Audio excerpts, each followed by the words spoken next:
नमस्कार मित्रांनो. संत साहित्यिक प्राध्यापक सदानंद मोरे यांचे वडील श्रीधरबा मोरे देहूकर विख्यात कीर्तनकार होते, तत्वज्ञ होते. त्यांनी जे तुकाराम चरित्र लिहिलं त्याचं वाचन मी या 5व्या भागात करीत आहे. संगीताची कल्पना अभिनेते राशीनगावचे ते माझे मित्र अनिल नाळे पाटील यांनी मला दिली. त्याबद्दल मी त्यांचा अत्यंत आभारी आहे. कीर्तन करण्यास उभे राहण्याकरता महाराजांनी देवालय बांधले आणि कीर्तन करण्यास लागणाऱ्या पाठांतराकरता तुकोबा रोज भंडाऱ्या डोंगरावर एकांत जाऊन अभ्यास करू लागले. भंडाऱ्या डोंगरावर पलीकडच्या बाजूला एक गुहा आहे, बौद्ध विहार आहे. याचा उल्लेख त्यांच्या गाथेमध्ये आहे. आम्ही जातो कपाटी, अशा त्या कपाटामध्ये तिथे एक विठ्ठल रुक्मिणीची मूर्ती आजही त्या ठिकाणी आहे. अलीकडच्या काळात ती नवीन बसवलेली आहे, पण आम्ही लहान असताना तिथे जीर्ण झालेली मूर्ती होती.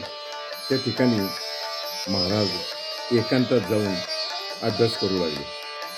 प्राप्तकाली स्नान करून कुळदैवत श्री विठ्ठल रखुमाई यांचे स्वहस्ते पूजा अर्चा करावयाची व भंडारा डोंगर गाठायचा, असा त्यांचा नेहमीचा क्रम होता.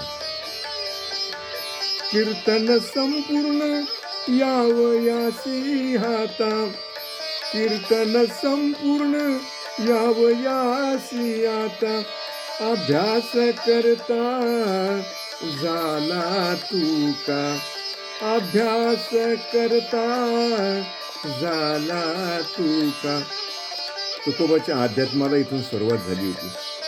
अभ्यास तुकया करीतसे ऐसा, सरितासी जैसा पात्र सिंधू, तैसे जे के ते राहे अंतरी, ग्रंथ याही वरी वाचिले, ग्रंथ याही वरी वाचले.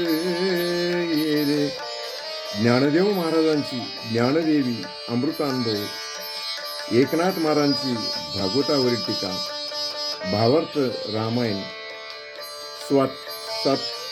स्वात्मानुभव, नामदेवाचे अभंग, कबीराची पदे यांचे तुकोबांनी परिशीलन केले, अनेक वेळा वाचून काढले.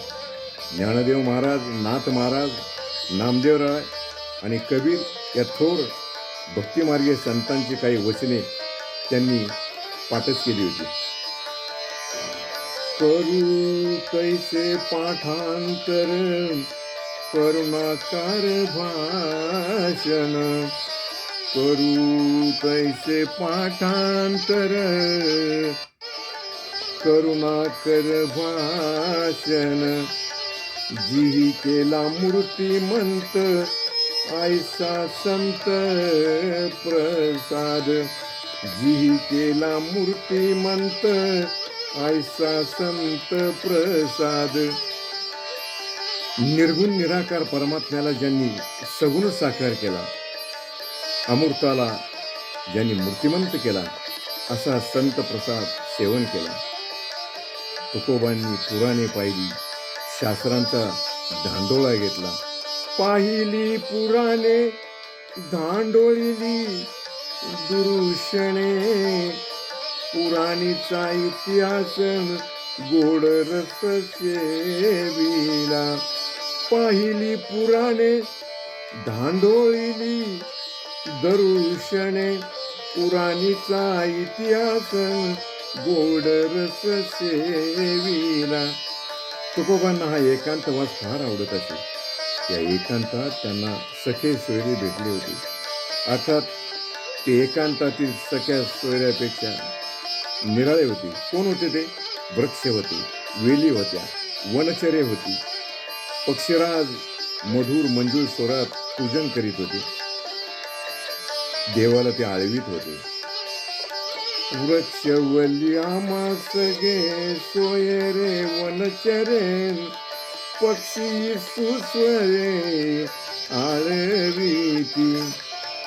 येणे सुखे रुचे एकांताचा वास, येणे सुखे रुचे एकांताचा वास, नाही गुण दोष अंगा येते. तुम्ही भामचंद्र डोंगरावर गेल्यानंतर या अभंगाच्या अनुभूतीत आपल्याला आल्याशिवाय राहत नाही.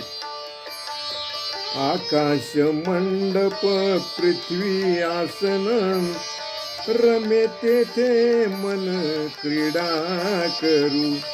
आकाश मंडपी पृथ्वी आसन, रमे तेथे मन क्रीडा करू. येणे सुखे रुचे एकांताचा वास, नाही गुण दोष अंगा येते, नाही गुण दोष अंगा येते. तुकोबांच्या पत्नी सौ जिजाबाई रोज घरचा कामधंदा आटोपून स्वयंपाक उरकून तुकोबाचे जेवण घेऊन भंडाऱ्या डोंगरावर जात असे. तरी तुकोबा गोरवाडी डोंगरावर गेले तर त्या डोंगरावर बी त्या जायच्या. कधी भामचंद्रावर गेले तर भामचंद्रावर जायच्या. कधी भंडाऱ्या डोंगरावर गेले तर तिथे जायच्या. भयान आहे सगळे.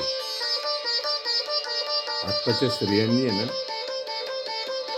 आपल्या नवऱ्यासाठी की त्यांची पत्नी किती जीवापाड प्रेम करीत होती त्यांच्यावर. बरं त्यांच्याकडनं आउटपुट काहीच नव्हतं मिळत तिला.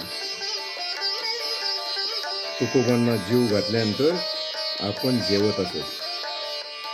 तुकोबा परमार्थ साधनेत निमग्न असता, विधेय स्थितीत असता त्यांची सर्व काळजी सौ जिजाबाई घेत असत.